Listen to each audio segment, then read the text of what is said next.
Shout out kay Marvin Saranillo, Ron Manubay, Pakaw ng Bayan, sa Felix, Solminaro at Garianala family, kay Joel, Marikit, Joem at Joela Alilio, kay Frederick, Froilan, Jeffrey at Franklin Bunyi, Neil Alistair Liwag, Joven Nambatak, Amo Marlu, Lolito Kakayan, Renmart Pensito, Harry Salas, Donel Santiago, Tirso de los Reyes, Joven Malabonga, Marilyn V. Cuento, Felix Vida, Edli Gomez, Lawrence Gariando, Dave Musnikunanan, Carlo Ocampo at Ray Allen Castillo.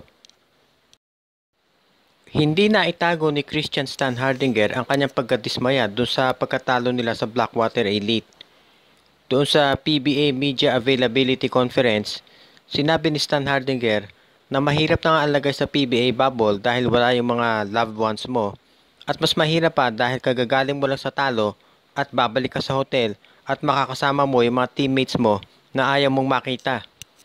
Medyo marami ang nag-speculate tuloy na mukhang hindi masaya si Christian Stan Hardinger doon sa nangyari, pero understandable naman yun dahil ang sama nga nung pagkatalo ng Northport. Ang ganda nung simula nila, kaya lang bumagal at bumaba yung performance nila at nanalo nga ang Blackwater. Ang masama pa dyan, halos hindi naglaro si Mauricio, yung top pick ng Blackwater dahil out of shape pa siya. Kaya marami ang nag-expect tuloy na magdo-dominate ang Northport dahil nasa kanila si Stan Hardinger, si Kelly Nabong, si Kevin Ferrer, Sean Anthony at yung iba pang mga players. Ganun pa man, natalo sila. Although nag-express ng disappointment itong si Stan Hardinger dahil doon sa pagkatalo at marami tuloy ang nagsabi bakit niya sinabi yun tungkol sa mga teammates niya, ang tingin ng mga basketball analyst dyan ay dala lang yan ng emosyon. At makakabawi din si Stan Hardinger at ang Northport kapag nakapag-adjust na sila. Iyon din ang sinabi ni Coach Pido Harencio na kailangan pang mag-adjust ng Northport para masanay sila dito sa PBA bubble at naniniwala sila na kapag nakapag-adjust na yung mga players at si Stan Hardinger ay makakabawi sila ng mga panalo. Sinabi din ni Stan Hardinger na hindi niya target ang maging MVP o makakuha ng ano pa mang award dahil ang focus niya talaga ay matulungan ang Northport na makapasok sa finals at manalo ng kampyonato. Kaya tignan na lang natin kung ano mangyayari dito at sa tingin ko hindi dapat masyadong alalahanin ng mga fans ng Northport yung sinabi ni Stan Hardinger at baka dala lang nga iyon ng emosyon.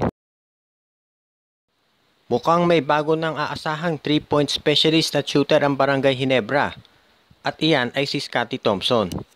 Of course, kung matagal na kayo sumusubaybay sa mga PBA games at lalo na sa laro ng Barangay Ginebra, alam nyo naman na ito si Scottie Thompson ay tumitira talaga yan ng mga tres sa labas. Pero yun nga lang, nitong last conference hindi siya masyadong accurate at ang percentage niya ay nasa 29% lang. Ganun pa man, to sa laban nila sa NLEX, ipinakita ni Scottie Thompson na hinasa niya talaga yung kanyang 3-point shooting. Naka-score siya ng 3 out of 4 do sa mga 3-point attempts niya at nagkaroon din siya ng double-double, 12 points at 11 rebounds. Of course, itong 11 rebounds hindi na nakakagulat yan dahil alam natin ito talaga si Scottie Thompson kahit hindi siya katangkaran kumpara do sa mga higante na nasa PBA.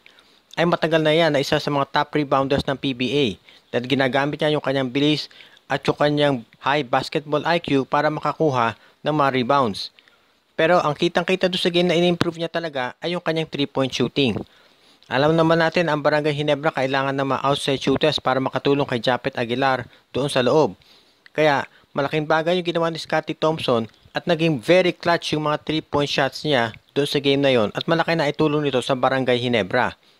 Malaking bagay yung ginawa ni Scottie Thompson noong third quarter nang umiscore siya ng 8 points na nakatulong para maka-break away ang Barangay laban sa NLEX Road Warriors. Sa ngayon, itong si Scottie Thompson ay pinakakilala sa kanyang pagiging playmaker, defender at pagiging rebounder, yung hustle player niya. Pero mukhang nakikita na natin na in-improve talaga ni Scottie Thompson yung kanyang 3-point shooting at sa ngayon, hindi na siya pwedeng iwanang bukas ng mga kalabang koponan dahil mukhang matinik na talaga at magiging isang tunay na 3-point specialist itong si Scottie Thompson ng Barangay Ginebra. Gusto ninyo bang maging virtual fans sa PBA? Katulad ng nakikita ninyo sa NBA na yung mga fans ay nakikita sila doon sa mga big screen na inilagay. Meron nga yung test run na ginagawa ang PBA kung saan naglagay din sila ng malalaking TV screens kung saan yung mga fans ay pwedeng manood. Pero sa ngayon, ang available pa lang ay para doon sa mga kamag-anak ng mga PBA players at yung mga players mismo.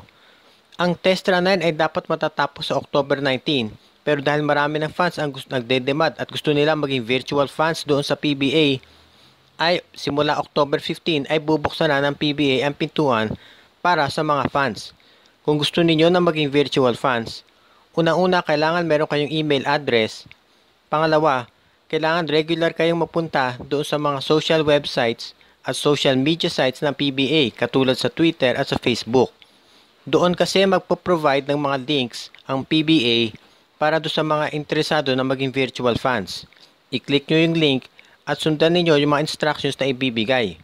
Ito ay first come first serve, so kailangan mauna kayo para makasali kayo at maging virtual fans ng PBA.